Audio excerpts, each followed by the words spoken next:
What we're doing is gonna understand your body.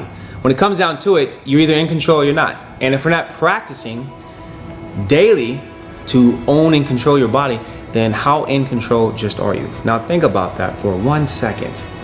And the reason why you could actually be in pain or not getting over that injury is because you're not practicing the very specific necessities to control your joint system. And what we're gonna do is use tools called Controlled Articular Rotations, CARs for short. And this has given us the ability to listen and identify either how well I'm in control or not in control. And that's power, because now I can understand what I need to feel, control, and then I can train it. Let's dive in.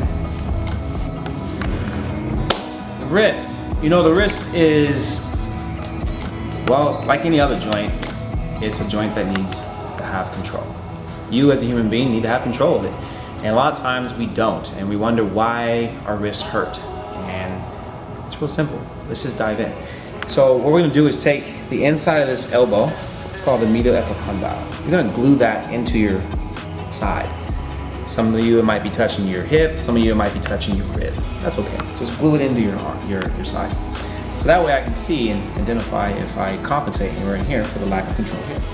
So I'm at 90 degrees. Boom. Now, I'm gonna keep my thumb actually closed, and I don't want any movement in my fingers. I want the movement only done in my wrist. And what we're gonna do is we're gonna start with flexion. So we're just gonna bring wrist into flexion. Okay? Now we're gonna go into extension. I'm gonna bring the wrist down into extension.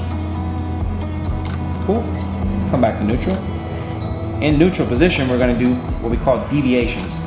It's closing this side of the gap and then this side of the gap on the radial side. Radial deviation, ulnar deviation. So now we understand that. Let's put them all together. Let's go radial deviation to extension to, I said that backwards, my apologies. Let's go to ulnar deviation to extension, radial deviation to flexion. And notice max flexion, I end up in ulnar deviation. That's the way we're designed. Notice maxed extension, I end up in a little bit of more radial deviation. And then here's another clue for you. You're finding yourself with wrist pain and you do lots of boot camps, or you work out all the time and you do a lot of push-ups and burpees. You do a lot with your hands. But you're finding yourself having pain in this region or even just directly in the wrist. When you assess your wrist extension, if you don't have 90 degrees, odds are that could be the reason why you're in pain, because you're jamming your wrist into an angle that you don't own. So just now when you practiced and you have this for wrist extension, or you have this and you're trying to compensate elsewhere, that's your number one clue. It's telling you, your body is telling you the information why you're in pain. Simple? Yes, just not easy, because it's worth something. Practice, practice, practice.